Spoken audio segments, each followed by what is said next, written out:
Assalamualaikum warahmatullahi wabarakatuh. Perkenalkan, nama saya Ramadan Nur Satria Santoso, NIM 20050524018. Saya dari kelas PTMA akan mempresentasikan hasil kerja saya mengenai ilmu bahan, yaitu materi tentang besi dan baja. Yang pertama, proses pembuatan besi dan baja. Yang kedua, proses rekristalisasi besi dan baja. Yang ketiga, klasifikasi besi dan baja. Yang keempat, kegunaan besi dan baja. Yang terakhir, penamaan baja sesuai standarisasi. Proses pembuatan besi, yaitu iron making.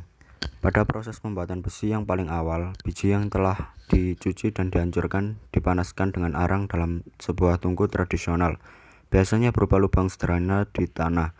Suhu tercapai tidak mencukupi untuk mencapai leleh dan oksidasi biji dikurangi dengan karbon dalam keadaan padat, mengarah ke gumpalan yang disebut bloom. Ampas biji disingkirkan dan bloom berulang kali dipanaskan dan dibalu untuk mengusir sisa ampas dan membentuk massa yang lebih padat. Biji yang diperoleh dengan cara ini sepenuhnya murni, dengan kandungan karbon rendah. Oleh karena itu mudah dibentuk dan relatif lunak. Proses pembuatan besi dapat dilakukan dengan dua cara, yaitu blast furnace dan electric arc furnace.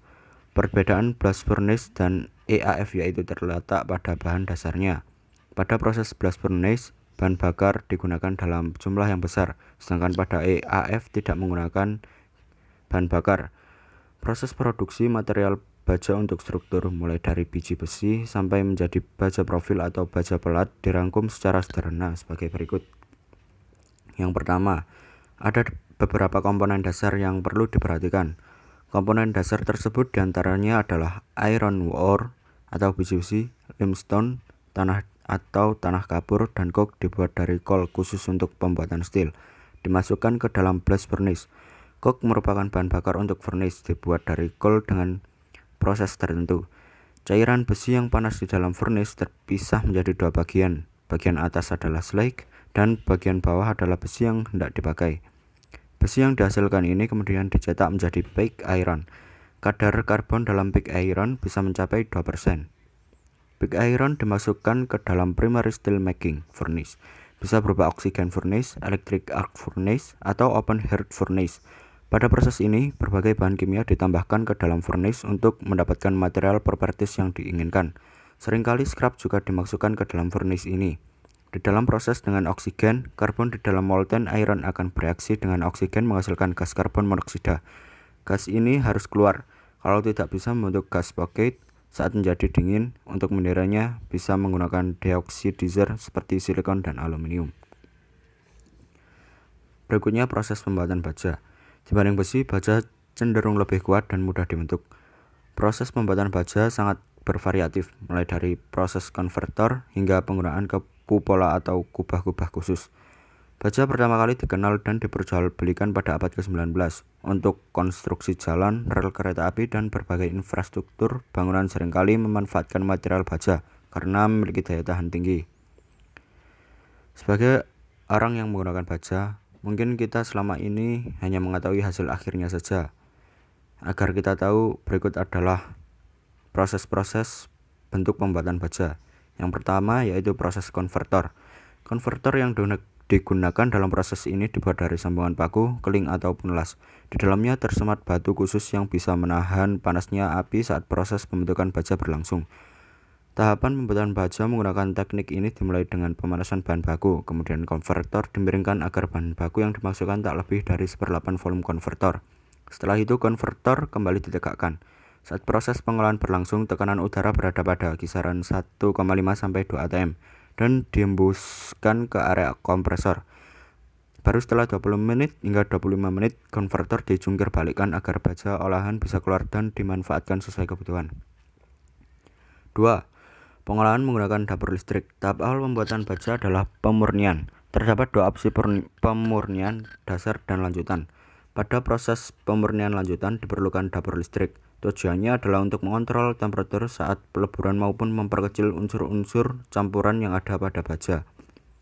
Pemurnian menggunakan dapur listrik dapat menghasilkan baja berkualitas tinggi. Biasanya dapur listrik yang digunakan berjenis busur listrik. Penggunaan dapur listrik berfungsi untuk mempercepat proses pemanasan baja.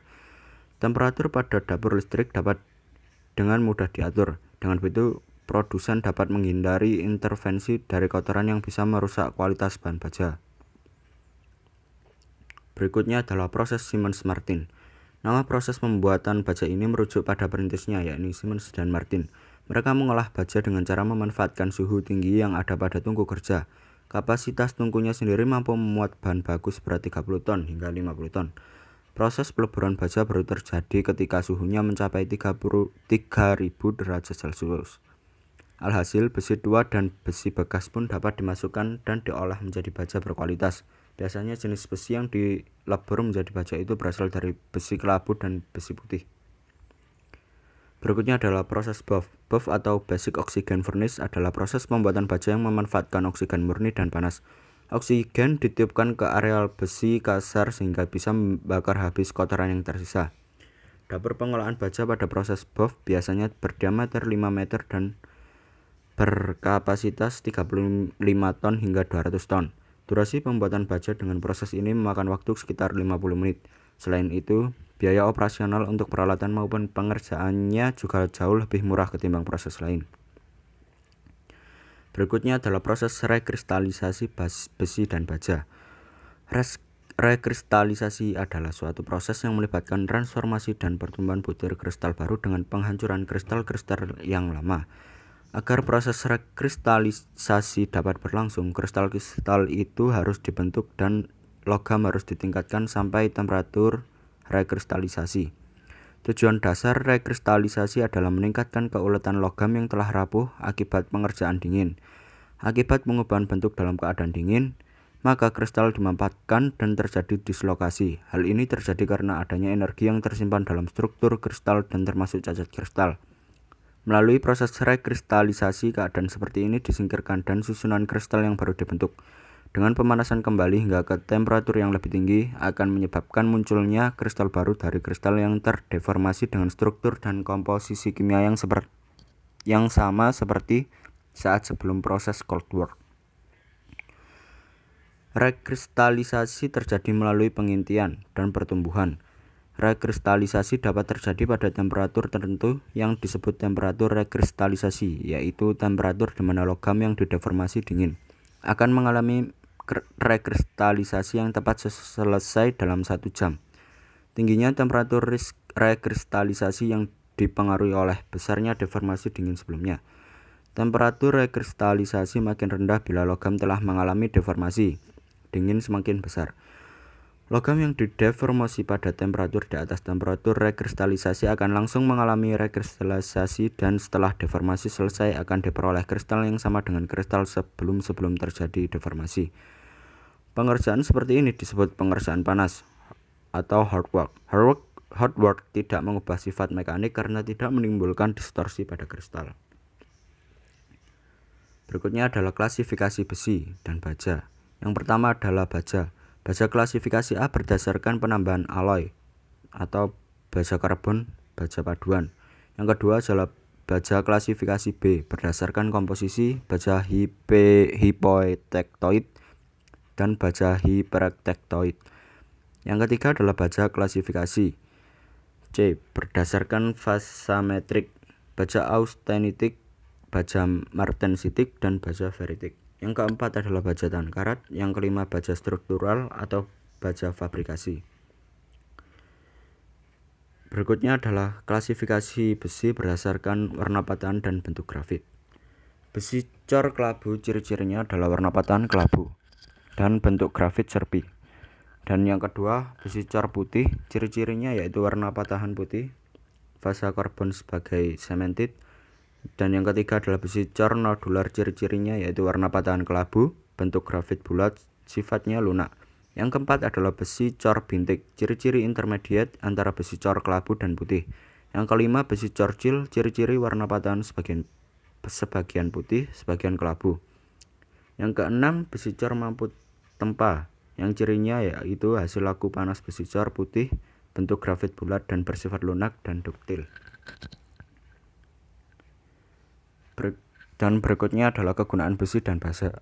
Yang pertama adalah besi. Besi digunakan sebagai material untuk pagar ataupun kawat pembatas sebuah rumah atau gedung. Yang kedua yaitu besi digunakan sebagai material untuk produk otomotif. Yang ketiga, besi digunakan sebagai material untuk mesin mobil ataupun motor. Berikutnya adalah baja. Untuk pembuatan pipa baja yang digunakan untuk mengalirkan berbagai jenis cairan atau fluida. Yang kedua untuk fondasi sebuah bangunan. Berikutnya adalah penanaman baja sesuai standarisasi. Yang pertama adalah SNI. SNI atau Standar Nasional Indonesia adalah standar mutu yang berlaku di Indonesia dan ditetapkan oleh instansi teknis setelah mendapat persetujuan dari Dewan Standarisasi Nasional dan berlaku secara nasional di seluruh Indonesia. Beberapa contoh penamaan baja pada sini yaitu SNI atau Standar Nasional Indonesia. Yang pertama yaitu SNI 07-2052-2002 baja karbon tulang beton. Dan yang kedua adalah SNI 07-0040-2006 kawat baja karbon rendah. Dan yang ketiga adalah SNI 07-0053-2006 batang kawat baja karbon rendah. Berikutnya adalah JIS atau Japan Industrial Standard, menetapkan standar yang digunakan untuk kegiatan industri di Jepang. Proses standarisasi dikoordinasikan oleh Komite Jepang Industrial Standard dan diterbitkan melalui Japanese Standard Association atau JSA. Beberapa contoh penamaan standarisasi baja karbon dengan JIS. Yang pertama adalah JIS G5101 yaitu baja karbon cor, dan yang kedua JIS G3201 yaitu baja karbon tempah, dan yang ketiga adalah JIS G3102 baja karbon untuk konstruksi mesin. Yang selanjutnya adalah DIN. Dutch Institute for Normung atau DIN adalah organisasi nasional Jerman untuk standarisasi dan anggota ISO negara itu. DIN adalah asosiasi Jerman yang sudah terdaftar dan berkantor pusat di Berlin. Saat ini ada sekitar 30.000 standar DIN, meliputi hampir setiap bidang teknologi. Beberapa contoh penamaan standarisasi DIN yaitu 1. Kode ST37 adalah baja berkekuatan tarik paling tidak 370 Newton per milimeter. Dan yang kedua, kode ST50 adalah baja berkekuatan tarik paling tidak 500 Newton per milimeter.